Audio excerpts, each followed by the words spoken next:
வளமுடன்மா. வாழ்க வளமுடன். நன்றிகள். வாழ்க. அனைவருக்கும் குருவருளும் துணையிருந்து எப்பொழுதும் நம்மளை வழி நடத்தட்டும்.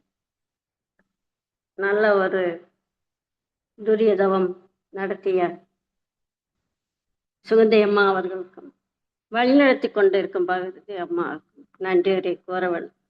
உலக நாள் வாழ்த்து பாட வந்த அனைத்து அன்பு வேதாத்திரிய அன்பு உள்ளங்கள் அனைவருக்கும் நன்றிகளையும் வாழ்த்துக்களையும் வாழ்க வளமுடன் என்று கூறி மகிழ்கின்றேன். நம்ம எல்லாம் வழிநடத்தி செல்லும் பேராசிரியர் பெருமக்களுக்கும் இந்த நன்றிகளை தெரிவித்து மகிழ்கிறேன். இன்றைய சிந்தனை தலைப்பு இறை உறவு. நான் ஒரு நிமிஷம் இறை பிளஸ் உறவு அப்படின்னு திங்க் பண்ணலாமான்னு யோசிச்சேன். ஆனா அதை விட எனக்கு ஒரு உணவு இறை உறவு அப்படிங்கிறது தான், அதை பிரிக்கிறது எனக்கு ஒரு இது மாதிரி தெரிஞ்சது. இறை உறவு அப்படின்னு சொல்லும் போதே மனதுல ஒரு என்ன அந்த உணர்வை சொல்ல முடியல. அப்படி ஒரு உணர்வு, இறை உறவு அப்படிங்கிறது நம்ம பிரிக்க வேண்டாம், அப்படியே உறவாகவே இருக்கட்டும் அப்படிங்கிற எண்ணத்துல தான் இதை சிந்தித்தேன். இல்லையா? ஒரு நிமிஷம் நீங்களும் அது சொல்லி பாருங்க. இறை உறவு அப்படின்னு சொல்லி பார்த்தாவே நமக்குள்ள ஒரு உறவு நல்லா இருக்கு. சரி, சிந்தனைக்கு போவோம். அரிது அரிது மானிடராய் பிறப்பது என்பது ஆண்டோர்கள் சொல்லியிருக்காங்க இல்லையா? ஏன் அவ்வாறு கூறினாங்க? மனிதன் ஒருவனால் தான் பிறவற்றை கண்டுகொண்டு தன்னை உணர்ந்து அந்த இறைநிலையை உணரக்கூடிய தகுதி மனிதனுக்கு மட்டும்தான் உண்டு. அவன் இயற்கையை பார்த்து அது வாழ்வின் வளத்துக்கு ஏற்ற மாதிரி செயற்கையாக செய்யக்கூடிய திறமை மனிதனுக்கு உண்டு. அதான் அரிது அரிது மானிடராய் பிறத்தல் அரிதுன்னு சொல்லியிருக்காங்க. இப்ப கண்டுபிடிச்சிருக்காங்க இல்லையா? பறவை பறக்கிறத பார்த்தாங்க, ஓ நம்மளும் அது மாதிரி பறக்கணும்னு நினைச்சு விமானம் படிச்சாங்க இல்லையா? மீன் நீந்தி பார்த்தாங்க, படகு கண்டுபிடிச்சா. நம்ம பேசுற எதிர் ஒளி கேட்டோம்னா அவனுக்கு இந்த வானொலி இதெல்லாமே இயற்கையில் உள்ளதை கண்டுபிடிச்சாங்க இல்லையா? மனிதன் இப்ப விஞ்ஞானம் ரொம்ப ரொம்ப ரொம்ப வளர்ச்சி இல்லையா? மனித உறுப்புகளுக்கு அனைத்துமே உபகருவிகள் கண்டுபிடிச்சிட்டாங்க. கண்டுபிடிக்காத இல்லை. இதை ஆப்ரேஷன் பண்றது, எத்தனை ஆப்ரேஷன் பண்ண, இதய கிட்னி எல்லாமே ஆப்ரேஷன் பண்ணி மனிதன் மாற்றிக்கொள்ளக்கூடிய திறம் மனிதனுக்கு உண்டு இல்லையா? முகத்தையும் கூட மாற்றி அமைக்கிறாங்க. இப்ப ஏஐ வந்தோம்னா ரொம்ப ரொம்ப விஞ்ஞானம் முன்னேறி முகம் கூட மாற்றி அமைக்கக்கூடிய நிலை வந்திருக்கு. ஆனா இதுல தெளிவு இதுல இருக்கு, இவ்வளவு வளர்ந்து இருக்கு. ஆனா எது உயிர் என்ற மிகவும் அற்புதமான புனிதமான எல்லா ஜீவன்களையும் இயக்கிக் கொண்டிருக்கிறது, கொண்ட ஆற்றலை உணர்ந்து தெரிந்து கொண்டு இருக்கிறதா என்றால் அதில் தான் மனித குலம் முழுமை அடையவில்லை. இன்னும் அதுல முழுமையே ஆகல. அந்த உயிரை பற்றிய அது இயக்கி கொண்டிருக்கும் நிலை, அது எப்படி எல்லாவற்றையும் இயக்கி கொண்டிருக்கிறது, அந்த நிலை என்ன, அதை இன்னும் உணரக்கூடிய நிலை இல்லை. இந்த நிலையில தான் மனித குலம் முயவு பெற அவதரித்தவர்கள ஞானிகள், சித்தர் பெருமக்கள், குருமார்கள் எல்லாமே இது மனித குல உய்வதற்கு வந்தவங்க தான் எல்லாமே. தத்துவத்தை என்ன சொல்றாங்க? மூலாதார தத்துவத்தை இறை தத்துவத்தின் ரகசியம் அறியாத நிலையில் அறிய வேண்டிய நிலையில் உள்ள யாவருக்கும் அறிய ஆவண செய்வதுதான் தன்னில் விளக்கம் பெற்ற ஞானிகள் தங்கள் கடமையாக கொண்டிருக்காங்கன்னு மகிழ்ச்சி. ஏன்னா இதுல பார்க்கணும், அது நம்ம குருமகன் கூறியிருக்காங்க இல்லையா? பரம்பொருளை என்னுள்ளத்தில் பாடும் திருக்கூத்தை அவன் உணர்த்த உய்த்தேன். அவன் தான் எனக்கு உணர்த்தினான். அது எப்படி? வாழ்கின்ற பல்லாயிரக்கணக்கான மக்களுக்கும் அவர்களின் அறிவின் தரமறிந்து என் அறிவை விளக்கி என்று கூறியது என் சிரமம் அதனை தாங்கி ஊர் நாடு தேசம் என்று இறைப்பணி செய்கின்றேன். இதுல என்ன அறியாத நிலை என்றாலோ அறியும் நிலை இல்லை, வயதுக்கு தக்கவாறு புரிந்து கொள்ளும் தன்மை அல்லவா? சின்ன வயது அதுதான் பக்தி விளக்கம், ஞான மார்க்கு நம்மளுக்கு விளக்கம், முழுமை அறிவு பேரு இதெல்லாம் சொல்லியிருக்காங்க இல்லைங்களா? அதான் மகிழ்ச்சி. தக்க வயது 20க்குள் இதுதான் அந்த உணரக்கூடிய நிலை. தக்க வயது 20க்குள் சிவத்தை அகத்தை பெற்று கற்பனைகளை கடந்த வாழ்க்கை வேணும்னு சொல்றாங்க. அதான் அந்த பாடல்ல அதுதான் குறிப்பிடுறாங்க. இந்த பாடல்ல இந்த விளக்கத்தை தான் சொல்றாங்க. கடவுள் எனப்படுபவனே மனிதனானான். கருத்து இயங்கி கருத்து உயர்ந்து கருத்தறிந்தார். இந்த 3 வார்த்தை, கருத்து இயங்கி கருத்து உயர்ந்து அதுல தெளிவெற்று கருத்தறிந்தார். கடவுளாய் அனைத்தையுமே கண்டுவிட்டார். காண்பவனே ஆதி அந்தமாய் நின்றார். கடவுள் நிலை அறிந்தவனே அறியாதோர்க்கு கருத்துணர்ந்த நூல்கள் பல எழுதி வைத்தார். கடவுள் ரகசியம் அதனை வெளியாய் காட்டும் கடமையே சிறந்ததென கொண்டான் நான் என்கிறார். இல்ல, கடமைங்கிறது அதுதான். நான் உணர்ந்தது அதான் சொல்வது. நான் பெற்ற இன்பம் பெருக வையகம். எப்படி அது உணர்ந்திருக்கு? வான் பற்றி நின்ற மறைபொருள் மந்திரம், ஊன் பற்றி நின்ற உணர்வு மந்திரம், தான் பற்ற பற்ற தலைப்படுந்தான். அது தனக்குள்ள கருத்தியங்கி கருத்து உயர்ந்து கருத்தறிந்து, அதுக்குதான் தான் பற்ற பற்ற தலைப்படுந்தானே. சாரி. சுத்த வெளியே பேராற்றலே பேரறிவா எல்லாவற்றிலும் ஊடுருவி நிறைந்திருப்பதை உணர்ந்து கொண்டால்தான் மனித குலம் வாழ்க்கையில் என்னாகும்? நிறைவு, அமைதி, பேதமற்ற வாழ்க்கை வாழும்.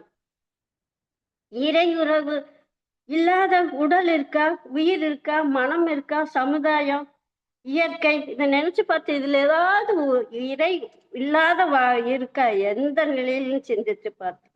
உடலுக்கும் உயிருக்கும் உறவு இருந்தால் தானே உடல் ஆரோக்கியமாக இருக்கு இல்லையா?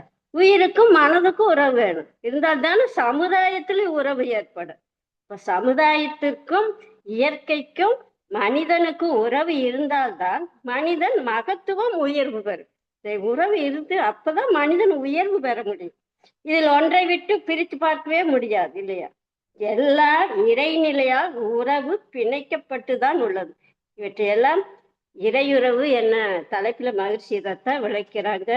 இந்த இறை உறவு அப்படிங்கிற தலைப்புல குறிப்பிட்டிருக்காங்க. இறைவனை நோக்கி தியானம் செய்தால், வேண்டினால் அவர் இன்னது வேண்டியது கொடுப்பார். இல்ல படித்தா நாம் தியானம் செய்து வேண்டனா இறைவன் கொடுப்பான் படித்தா இல்ல பெரிய சொல்ல கேட்டிருக்கோம். இறைவனை வழிபடுகிற அதற்குத்தான் கிடைக்கும் என்ற உணர்வு இருக்கு. ஆனா கொடுப்பாங்கிற ஒரு உணர்வு, மதிப்பு, நம்மளுக்கு கிடைக்குங்கிற ஒரு எண்ணம் இருக்கு. எதை கிடைக்கும் என்ற இது எண்ணத்தினால ஏதோ கிடைக்கும் என்ற ஆசை மிகுந்துதான் இருக்கு. இதுல ஆசைதான் மிகுந்து இருக்கு. அப்ப சும்மா வேண்டுவது ஆசைக்குட்பட்டு இருக்குங்கிறாங்க. உறவு ஏற்படும் போது அப்படியெல்லாம் இல்லை. அந்த உறவுன்னு வந்துட்டா இந்த எண்ணம் எல்லாம் நம்ம கிட்ட வராது. உறவு ஏற்படும் போது அப்படி இல்லை. அங்க என்ன முழுமையாக கலந்து நிக்கிறோம். அது கலந்துட்டோம். எனக்கு அங்க ஒன்றுமே கிடைக்க வேணும்னு இல்லை. நானும் இங்கிருந்து அதுக்கு கொடுக்க வேணுங்கிறது என்பதெல்லாம் மறந்து இரண்டும் ஒன்றரை கலந்த இடத்தில் ஏற்படுவதுதான் உறவு. அந்த உறவு, அதாவது இறை உணர்வை ஏற்படுத்தி கொள்வதுதான் ஜீவன் உய்வதற்கான வழி. அடுத்த சிந்தனை சொல்றாங்க. அடுத்து இறை உறவை ஏற்படுத்தி கொள்ள வேண்டுமா? நான் ஆழ்ந்து சிந்தித்து பார்த்தா என்னது அந்த உறவு தான் ஏற்கனவே இருக்கிறது. நம்ம கிட்ட ஏற்படுத்த வேண்டும் என்பதே இல்லை இல்லையா? அதை அறிந்து உணர்ந்து கொள்ளும் போதுதான் எப்படி நாம் அவனை நினைக்காமல் இருந்தால் கூட எனக்குள்ளாகவே எப்படி இருக்க, அறிவாக, உயிராக, உடலாக, உள்ளமாக, மனமாக இருக்கக்கூடிய அவன் தானே. இந்த தெளிவு ஏற்பட்டது இல்லையா? அப்போ அது வேறு, அவன் வேறு, நாம் வேறு என்ற நிலை ஏற்படுதா? இப்ப சிந்திச்சு பாரு, இறை உறவு எங்க ஏற்படு? இப்ப விந்துவில் இருக்கிற ஒரு உயிர்த்தும் இந்த கருமுட்டைக்குள்ள போகும்போதே இறை உறவு ஏற்பட்டு விட்டது அல்லவா? அங்கேயே இறை உறவு தானே ஏற்படுது. இந்த உறவு ஏற்பட்டு எப்படி அங்க இருக்கு? இல்லை, இறைவு ஏற்பட்ட உடனே பிறந்த உடல் தானே இது. பிறந்த குழந்தை பாருங்க, அது ஒவ்வொரு மாசம் ஒவ்வொன்றும் ஒவ்வொரு நிமிடமும் ஒவ்வொரு ஊரும் நம்ம இறை உணர்வோட தான் இருந்து வந்திருக்கோம். அதை நம்ம மறந்துட்டோம். இங்க பிறந்த குழந்தை பாருங்க, உடனே போய் குடிக்குது. இதெல்லாம் யார் சொல்லி கொடுக்குறா? கண்ணுக்குட்டி, மாடு, இதெல்லாம் பாருங்க உடனே அதெல்லாம் செய்யுது இல்லையா? அது என்ன? அப்ப மகிழ்ச்சி அதான் சொல்றாங்க, அது டோட்டல். நம்ம பிராக்ஷனுக்கு அது சப்ளை பண்ணி தீர்ந்து அது உறவு ஏற்படுத்தி கொண்டுதான் இருக்குது அப்படிங்கிறாங்க. ஐயா, இதெல்லாம் நிலைத்து இல்லை. உடலிலே உயிர் இயங்கும் மட்டும் மகிழ்ச்சி தெளிவா சொல்லி உறைந்து உறைந்து உணர்ந்து உணர்ந்து ஒன்றி ஒன்றி விரிந்து நின்று அந்த நிலையில் திளைக்கும் போது அவன் நீ ஒன்றாய் அறிந்த இடம் அறிவு முழுமை, அது முக்தி. அதான் முக்தி மோட்சம் எல்லாமே மனிதனாக பிறந்த ஒவ்வொருக்குள்ளும் அமைந்த நிதி அப்படிங்கிறார். எவ்வளவு விளக்கங்கள் மகிழ்ச்சி இந்த உறவுக்கு கொடுத்திருக்காங்க, பாடல்கள் நிறைய கொடுத்திருக்காங்க. உன்னிலே நான் அடங்க என்னுள்ளே நீ விளங்க உனது தன்மை ஒளிர எனதுள்ளம் தூய்மை பெற்றேன், இன்னும் வேற என்ன வேண்டும் இப்பேரு பெற்ற பின்ன கேக்குறாங்க. நீ அப்படியே தெளிச்சு உன்னிலே என்னுள்ள நீ விளங்கிட்ட, உன்னுள்ள நான் இருக்க, இதுல பிரிவே இல்லை. இதை விட மனித பிறப்பு என்ன வேணும்? இன்ப ஊற்றாய் நிறைந்த இறைவா எங்கும் இன்ப ஊற்றாய் பெருகும் இறைவான்னு சொல்லியிருக்காங்க. பாரதியார் எத்தனை கோடி இன்பம் வைத்த இறைவா அப்படிங்கிறார்.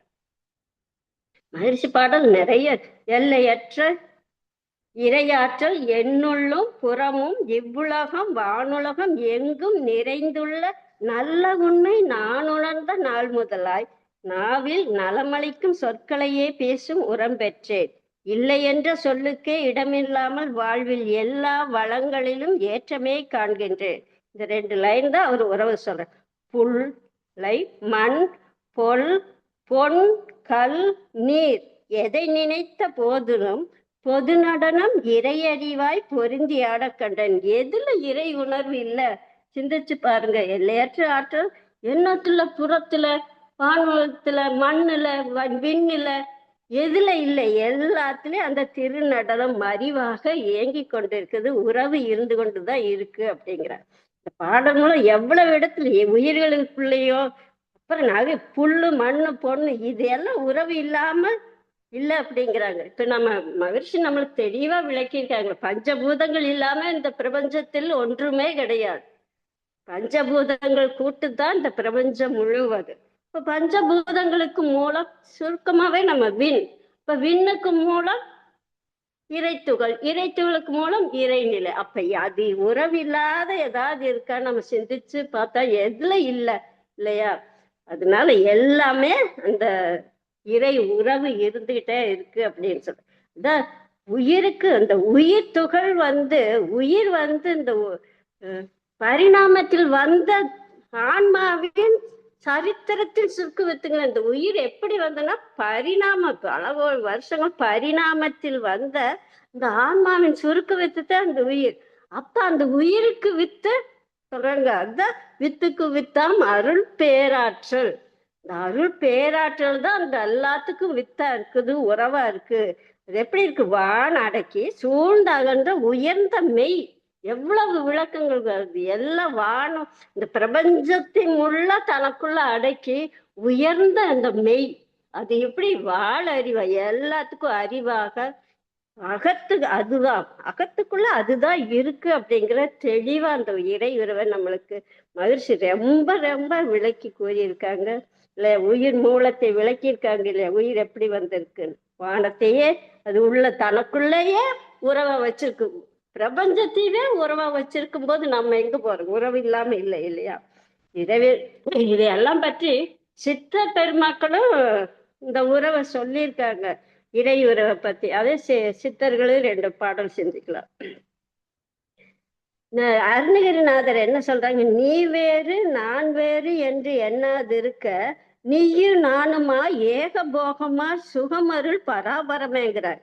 நீ வேறு நான் வேறு என்று என்ன, நீயும் நானுமா ஏக போகமா சுகமருள் பராபரமா. எவ்வளவு அவரோட இறையோட ஒன்றிய நிலை விளக்கியிருக்காங்க இல்லையா? தாய்மானவங்க சிந்தை சிவனே விளங்கும் சிந்தை கலங்கில் திரியும் மனம். சிந்தை அடங்கிடுச்சு அந்த சிவமே இந்த சீவனே சிவமாக தெரியும். அதான் சிந்தையே அடக்கியே சும்மா இருக்கின்ற சீர் அறிய செய்த குருவை மகிழ்ச்சி பாடல் கொடுத்திருக்காங்க இல்லையா? அது கண்ணதாசன் ஒரு பாடல் பத்தி பெருக்கில் எந்த ஊனுருக அந்த பரவசத்திலே உள்ளே உயிர் உருக சக்தியெல்லாம் திரண்டு சிவம் பெருக அந்த பரவசத்தில் உள்ளே உயிர் உருக ஏதாச்சும் எப்படி அந்த இறையோட ஒன்றிய அந்த உறவை வெளிப்படுத்தியிருக்காங்க. பக்தி பெருக்கில் எந்த ஊன் உருகுது, அந்த பரவசத்துல உள்ளே உயிர் உருகுது. சக்தியெல்லாம் திரண்டு சிவம் பெருக, சித்தமெல்லாம் எனக்கு சிவமயமே சொல்றாங்கல்ல. பட்டினத்தார் சொல்றாங்க, எள்ளில் எண்ணெய் போல எவ்வுயிரும் எங்கும் நிறைந்த ஈசன் பதம் வாசமலர் எண்ணி எண்ணி உள்ளபடி அன்பு பக்தி யோங்கி நிற்கவே ஒடுங்கி நின்று அடங்கி தெளிந்தாடுவாம்பேங்கிறாங்க பாம்பாட்டி சித்தர். எள்ளில் எண்ணெய் போல, எள்ளுக்குள்ள எண்ணெய் எப்படி இருக்கு அது போல எங்கும் நிறைந்த ஈசன் பலம் பாதம் அப்படியே இருக்கு. அதுக்கு வழி சொல்றாங்க, ஒடுங்கி அடங்கி தின்று ஆடுவாங்க. அந்த தவத்தை அதுல தவத்தின் மூலமாக அந்த உறவை நம்ம பலப்படுத்திக் கொள்ளலாம் அப்படின்னு சொல்ற. பட்டினத்தார் என்ன சொல்ற, ஊனுக்குள் நீ இன்று உழவதை காணாமல் நான் என்று நலமழிந்தேன் பூரணமேங்கிறார். என்னை அறியாமல் எனக்குள் நீ இருக்க, உன்னை அறியாமல் உடல் இழைத்தேன் பூரணமே. எவ்வளவு உள்ளுக்குள்ள நீ இருக்கிறத, இந்த உறவை தெரியாம நான் இவ்வளவு இருக்கேன் அப்படின்னு சொல்றாங்க. இதெல்லாம் எதுக்கு? அவங்க உணர்ந்த நிலையை நம்மளுக்கு தெளிவுபடுத்துறாங்க, அவ்வளவுதான்.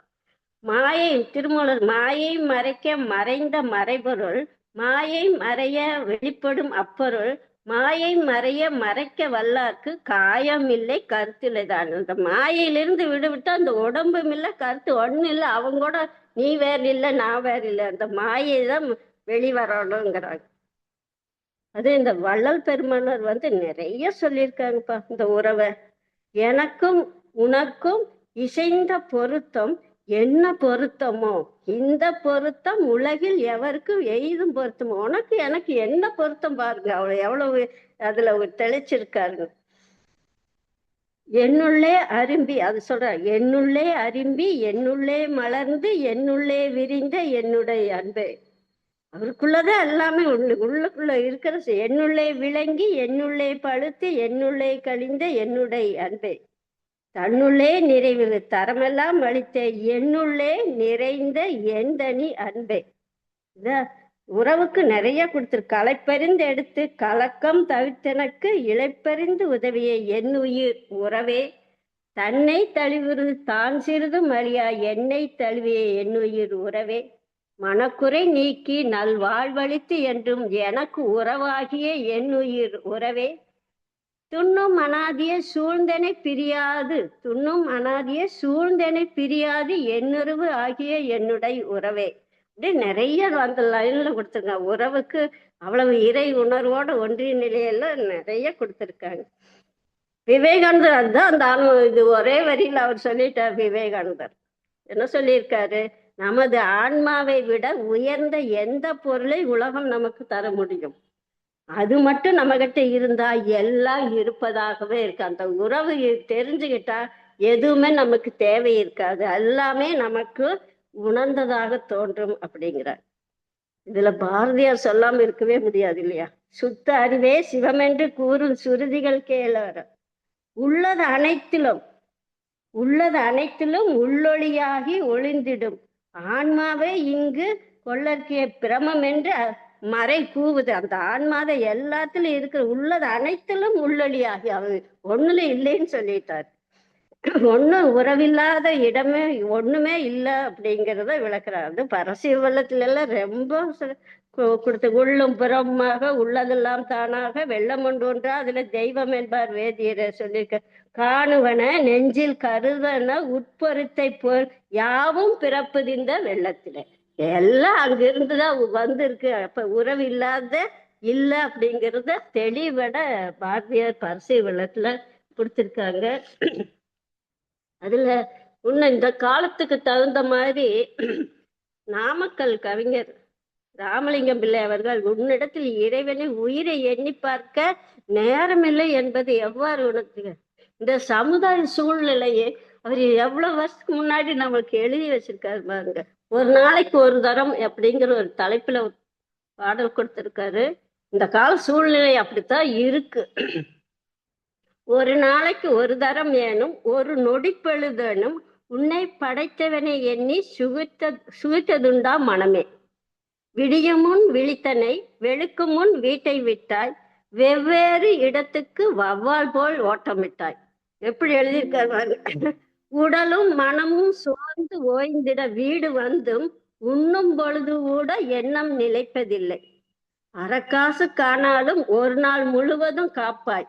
உரைப்பார் உரைக்கெல்லாம் உயர்த்திடும் செல்வனை, உன்னில் இருப்பவனை எண்ணிட நேரம் இல்லை. சில நாளைக்கு அதிகாரம் செய்யும் ஒருவனுக்கு அஞ்சி செய்யச் சொல்வதெல்லாம் செய்வாய் பல்லை கெஞ்சி. எப்படி எழுதியிருக்காரு பாருங்க. எல்லா அந்த இந்த இருக்கிற சூழ்நிலையை அப்படியே எழுதியிருக்காரு. பல நாளும் ஜென்மமெல்லாம் பாலிக்கும் அதிகாரி பரமனை நினைக்கவும் ஒரு கணம் உனக்கில்லை. நாளும் கிழமை என்று நல்லவர் உரைத்தாலும் நாளைக்கு ஆகட்டும் வேலை அதிகம் என்பாய். பாலும் படத்தை தேடு படும்பாடு கணக்கில்லை. பகவானை எண்ண மட்டும் அவகாசம் உனக்கில்லை. இந்த உறவை நினைக்காம மக்கள் எப்படி போறாங்க அப்படிங்கறது எவ்வளவு தெளிந்த நிலையில நம்மளுக்கு நாமக்கல் கவிஞர் இது எழுதியிருக்கிற பாடல் எவ்வளவு சிந்தனையோட எழுதியிருக்காங்க. இந்த சூழ்நிலை சமுதாயத்துல இப்படிதான் இருக்கு இல்லையா? இந்த இறை உறவு அப்படிங்கிறதுக்கு தகுந்த மாதிரி இந்த ஒரு கதையை நம்ம சிந்திச்சு பார்க்கலாம். இறை உறவு அப்படிங்கிறது இதுல எப்படின்னு இந்த ஒரு கதை தான். இது துவாரகையில அரண்மனையில கண்ணன் அமர்ந்திருக்காரு. உத்தவர் அவர் பக்கத்துல இருக்காங்க.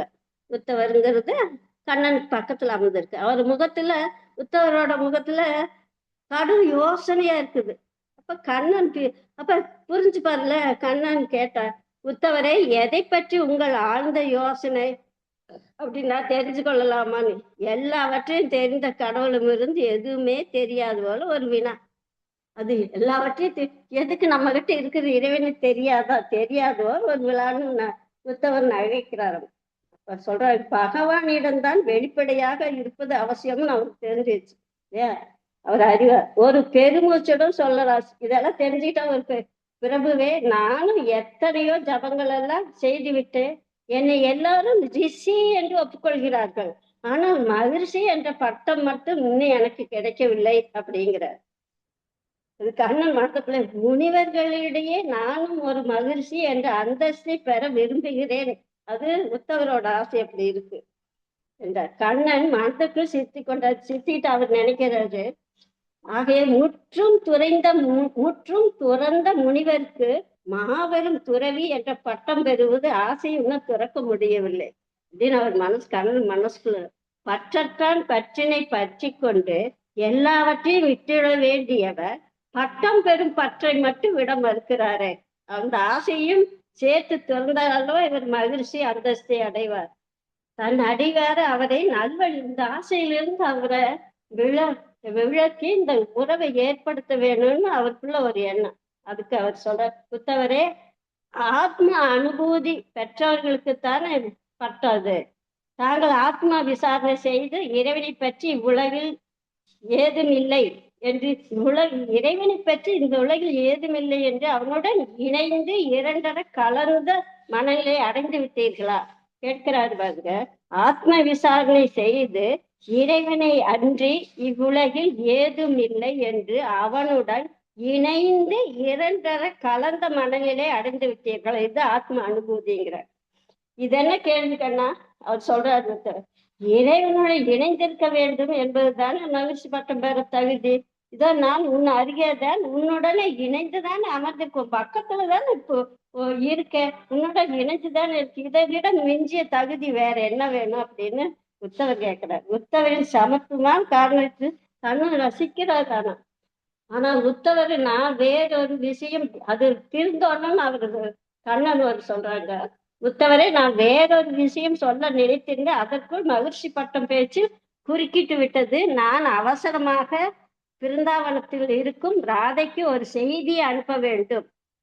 நீங்கள் அந்த செய்தியை கொடுத்து விட்டு வர இயலுமா உத்தவரே என்று கேட்கிறாங்க. இயலுமாவா? என்ன கண்ணா இது பேச்சு? நீ கட்டளை இடு, அதை நான் தலைமை சிறந்தாக்கி அதை கொண்டு நிறைவேற்றுவேங்கிறாங்க. ஆக என்ன அன்னை ராதையை பார்க்க எனக்கு அவர் உத்தவர் என் அன்னை ராதையை பார்க்க ஒரு அரிய சந்தர்ப்பம், எவ்வளவு ஒரு சந்தர்ப்பம் கிடைச்சது, செய்தியை கொடுங்க, இப்போதே நான் கிளம்புறேங்கிறாரு. ராதை மேல் உத்தவருக்கு இருந்த அவ்வளவு பக்தி. அருகில் இருந்த அவரு கண்ணன் என்ன பண்றாரு, அருகில் இருந்த பேழையிலிருந்து ஒரு பனை ஓலையை எடுத்து உத்தவர் கையில் கொடுத்து, ஜாக்கிரதையாக அந்த ஓலையை ராதையிடம் சேர்த்துக்குமாறு கொண்டு இந்த ஓலையை கொண்டு ராதையிட்ட கொடுத்துருங்கிறாங்க.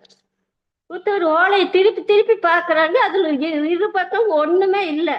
அது ஒரு செய்தியும் இல்லை, ஒரு எழுத கூட இல்லை, ஒரு எழுத்தும் கூட இல்லையே. அப்ப கண்ணன் செய்தி எழுத மறந்து விட்டாருன்னு நான் நினைச்சிட்டார் உத்தவர். எழுத்தாணியை எடுத்து உன் செய்தியை எழுதித்தா, பிருந்தாவனத்தில் சென்று ராதையை நான் தரிசித்து கொடுக்கிறேன். கண்ணன் கனிவோடு உத்தவரிடை பார்த்து சொல்றார், அமைதியா சொல்றார். இதுதான் செய்தியே அந்த ஓலைதான் செய்தியே, அந்த ஓலைதான். எழுதாத ஓலையில் உள்ள செய்தியை படிக்காமலே ராதை தெரிந்து கொள்வாள். நீ இந்த ஓலையை மட்டும் அவளிடம் கொடுத்தால் போதுங்கிறார். அதான் எழுதாத ஓலையில் உள்ள செய்தியை படிக்காமல் ராதை எப்படி தெரிந்து கொள்ள? அது கொடுக்கப்பட்டு இருந்தால் தானே. புத்தவருக்கு தலை சுற்றி இது என்னடா இது அப்படின்னு கண்ணன் பேச்சுக்கு எது பேச்சு பேச பயனில்லை. ராதையிடம் இந்த ஓலையை கொடுக்கும் போது அதில் ஏதானும் ஒரு செய்தி தானாக வரும்னு அவர் மனசுக்குள்ளேயே நினைச்சுக்கிறார். இது கொடுத்து ராதையிட்டு போனா அந்த ஓலையில ஒரு செய்தி வந்துடும், அதான் வந்துடுன்னு சொல்றேன். அவர் சிந்தனையில் குறிக்கிறார். ஏன்னா நம்ம உள்ள இருக்கிற இறைவனுக்கு தெரியாதா? அதுக்கு நீங்க ராதையிடம் ஓலையை கொடுக்கும் போது அது செய்தி எதுவும் தானாக தோன்றாது, அப்போது இது வெறுமையாகிட்டு இருக்குன்னு கண்ணன் சொல்றவர்.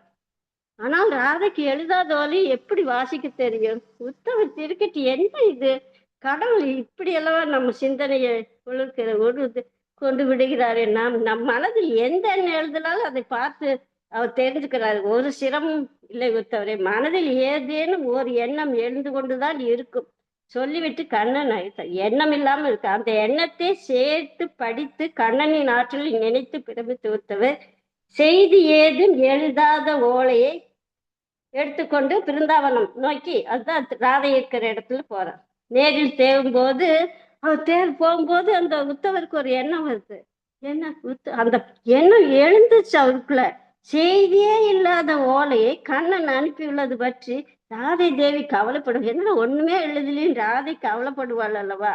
கண்ணன் தன்மேல் சரிவர அன்பில்லைன்னு ராதை நினைச்சுக்கிட்ட என்ன பண்றது? இவருக்குள்ள ஒரு எண்ணம் வரும். என்ன நினைக்க, ஒரு காதலன் தன் காதலிக்கு 2 வரி கூட எழுதாமல் ஓலையை அனுப்புவதா? என் அன்னை ராதையின் மனம் வருந்தும் அல்லவா? அவருக்குள்ள இதை நினைச்சுக்கிறாரு. தேர்ல போக உண்மையிலேயே அன்னை ராதையின் பொருட்டாக உத்தவரின் மூலம் கனிந்தது. என்ன ராதை கவலைப்படுவாளேன்னு. அப்ப கண்ணன் எழுதிய போல் நாமே ஓரிரு வார்த்தை எழுதிவிட்டால் என்ன? அவருக்குள்ள ஒரு நல்ல நோக்கத்தில் தானே இதை செய்கிறோம். கண்ணன் இதை சரியாக புரிந்து கொள்வான். நல்ல நோக்கத்துல தானே செய்யறோம். நம்மளே 2 வரி எழுதிடலாம் அப்படின்னு. என்ன புத்தவர் எழுத்தாணி எடுத்தா என்ன எழுதுகிறார்? அன்பே ராதா, உன் நினைவு அடிக்கடி வந்து கொண்டிருக்கிறது, அன்பன் கண்ணன் என்று எழுதுகிறார். இவரை உத்தவரை எழுதிக்கிட்டார். பிறகு அந்த ஓலையை கையில் ஜாக்கிரதையாக கொண்டு போய் பிருந்தாவனத்தில் ராதையை சந்தித்த உத்தவரின் விழிகளில் பக்தி. அப்படியே ராதையை பார்த்தோம்னா ஒரு பக்தி பெருசு நெகிழ்ச்சியுடன் தன் வசம் இருந்த ஓலையை எடுத்து கொடுக்குறாங்க. அதை வாசித்த ராதை அவசித்து உத்தவரை வெறும் ஓலையை தானே கண்ணன் கொடுத்தார். அதில் ஏன் பொருத்தம் இல்லாத ஒரு வார்த்தையை கண்ணன் எழுதிய போல் எழுதியிருக்கிறீங்க?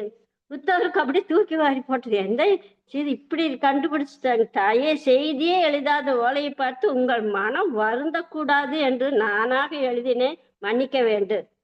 அது சரி, இதை கண்ணன் எழுதவில்லை என்று எப்படி கண்டுபிடித்தீர்கள்? எப்படி கண்டுபிடித்தேன்? இதை கண்ணன் எழுதி அந்த மாயக்கண்ணன் என் எதிரில் நின்றால் நான் போடும் சண்டையில் ஒரு பிரளமே உண்டாகிவிடும். என்ன அடிக்கடி நினைத்து கொள்வதாக அல்லவா ஓலை தெரிவிக்கிறது? அப்படி என்றால் அடிக்கடி மறப்பதால் அல்லவா அடிக்கடி நினைவு வருகிறது. என்னை கண்ணன் மறக்க முடியுமா? நான் தான் கண்ணனை மறக்க முடியுமா? கண்ணன் என் நினைவாக இருப்பதும் நான் கண்ணன் நினைவாக இருப்பது ஒண்ணு இது புதுதில்லையே. கண்ணனே நினைத்து நான் கண்ணனாகவும், ராதையே நினைத்து கண்ணன் ராதையாகவும் மாறுவது ஒண்ணு ஆச்சரியமே இல்லை. ஆனால் தாயே, எழுதாத ஓலையை கண்ணன் ஏன் தங்களுக்கு அனுப்ப வேண்டும்? இதுதான் உத்தவரோட கேள்வி. அதுக்கு ராதை சொல்ல, உங்கள் மனம் எழுதப்படாத ஓலையை போல் பட்டம் பதவி போன்றவற்றில் பற்றில்லாமல் ஆக வேண்டும் என்பதை, அதற்கான அறிவுரையை நான் உங்களுக்கு வழங்க வேண்டும் என்பதைத்தான் கண்ணன் மூலம் தெரிவித்திருக்கிறார். ஏன்னா பட்டம் பதவிக்கெல்லாம் ஆசை. இந்த எப்படி இந்த ஓலையில ஒன்றுமே இல்லையோ, மனம் அவ்வளவு ஒன்றுமில்லாமல் சுத்தமாக இருக்க வேண்டும் அப்படின்னு சொல். அவர் ஏதோ துவாரகையில் இருக்கும் கண்ணன், பிருந்தாவனத்தில் இருக்கும் நான் பிரிந்துள்ளதாக நீங்க நினைச்சுக்கிட்டீங்க, தவறாக நினைச்சிருக்கீங்க. இந்த வாக்கியம் எழுதுங்க. நான் என்றும் கண்ணனை பிரிந்தும் இல்லை. என் உள்ளத்தில் கண்ணன் நிரந்தரமாக குடியிருக்கார். என் உள்ளத்தில் உள்ளே எப்பொழுது குடி வைத்திருப்பது அவனைத்தான். நான் எப்படி அவனை பிரிந்திருக்கும் அப்படின்னு கேட்கிறான். அப்பதான் கண்ணன் எழுப்பப்படும். அதான் சொல்றேன், கண்ணனுக்கு எழுப்பப்படும் கற்கோயிலை விட அவன் மேல் அன்பு செலுத்துபவர்களின் உள்ள கோயில்களில் தான் அவன் அதிக மகிழ்ச்சி அடைவான். உள்ள கோயில்களில் எல்லாம் உயர்ந்தது உள்ள கோயில். உள்ளத்துல உள்ளத்துல இருக்கிற கோயிலை விட உள்ளத்தில் இருக்கும் கோயில் தான் உயர்ந்தது அப்படின்னு சொல்றாரு. அப்ப கண்ணனோடு இணைவிருந்து இருப்பது என்பது வெறுமனே கண்ணன் அருகில் இருப்பதல்ல, கண்ணனோடு இணைவிருகாமல் இருப்பது, அவனோடு இணைந்து இருப்பதல்ல, அருகில் இருப்பதல்ல. அந்த நிலை வந்துவிட்டால் பட்டங்களும் பதவிகளும் சுத்தமாக மாறிவிடும் அப்படின்னு ராதை விளக்கம் சொல்றாங்க. உத்தர நிகழ்ச்சியோட ராதையின் பாதங்களில் விழுந்து துவாரை நோக்கி போறாங்க. அப்ப இறைவனோட என்னை இணைத்து விட்டார் என்பதையும் புலப்படுத்திய கண்ணன். அப்ப எப்படி உத்தவர் அவ்வளவு பிரிவு, பக்கத்துல இறைவன் பக்கத்துல இருப்பதெல்லாம் உறவல்ல, என்றும் மனதுக்குள்ள இருப்பதுதான் உறவு அப்படிங்கிறாங்க. இறைவனை இணைவது என்றால் என்றும் அவனை உணர்ந்து விட்டால் எப்போதும் புலப்படுத்தாது இல்ல. கண்ணன் அப்போது இப்ப கண்ணன் உத்தவர் என்ன கூப்பிடுறாருன்னா வாருங்கள் மகிழ்ச்சி என்று கூப்பிடுறாங்க. அதுக்கு உத்தவர் சொல்ற, உத்தவரே என்னை எப்போதும் போல உத்தவரே என்று கூப்பிடுங்க, பட்டங்களை சுமக்க நான் விரும்பவில்லை, நீங்காமல் எப்பொழுதும் என் நெஞ்சில் நீங்கள் இருக்கும் வரத்தை கொடுத்தால் போதும், அது மட்டும் போதும், எனக்கு இந்த பதவியெல்லாம் வேண்டியதில்லை, மகிழ்ச்சி பட்டம் இதெல்லாம் எதுவும் வேண்டவில்லை அப்படின்னு உத்தவர் தன்னோட நிலையை விளக்கிட்டு, உறவு அப்படிங்கிறது என்றும் உள்ள மனதுக்குள்ள இருக்கிறதா உறவு அப்படிங்கிறத இத சொல்ற. பக்கத்துல கோயில் போய் சாமி பக்கத்துலயே உட்காந்து நாம அதுதான் உறவு. அதான் உள்ள கோயில்கள் எல்லாம் விட உள்ள கோயில் உயர்ந்தது அப்படிங்கிறது சொல்ற. எப்பொழுதும் இறை உணர்வோட இருப்பதுதான் உறவு அப்படிங்கிறத இந்த கதை மூலம் நம்மளுக்கு விளக்கியிருக்காங்க. கண்ணனை ஆதிசிவலிச்சு உத்தவரே அப்படின்னு மகிழ்ச்சி பட்டம் கொடுக்குறாங்க. அதை துச்சமாக அதெல்லாம் தேவையில்லை அப்படிங்கிறத அவரு விளக்கி சொல்றாரு. இது எல்லாமே நமக்கு இந்த கதைகள் மூலமாகவெல்லாம் நம்மளுக்கு இறை உறவை விளக்கக்கூடியதான் இதெல்லாமே நம்மளுக்கு கொடுத்திருக்காங்க. இதை உணர்ந்து நாமும் இறை உணர்வோடவே இறை உறவுடன் இருப்பது எப்பொழுதும் இமைப்பொழுதும் என் நெஞ்சில் நீங்காதான் தாழ்வாழ்க அல்லவா. அந்த உறவில் நம்ம திளைப்போம், இறை நிலையில் உணர்வோம். அந்த நிலை உறவு என்றும் நம்மிடம் நிலைத்திருந்து நம்மளுக்கு என்றும் வழிகாட்டி கொண்டிருப்பது அதுதான் உறவுதான் அப்படிங்கிறது தெளிவு பெற்று நாமும் வாழ்வோம், மற்றவர்களையும் உய்விப்போம் என்று கூறி இந்த உரையை முடித்துக் கொள்கிறேன். வாழ்க வளமுடன், வாழ்க வளம். இந்த வாய்ப்பை நல்கிய அனைவருக்கும் நன்றிகள், வாழ்த்துக்கள். வாழ்க வளமுடன்.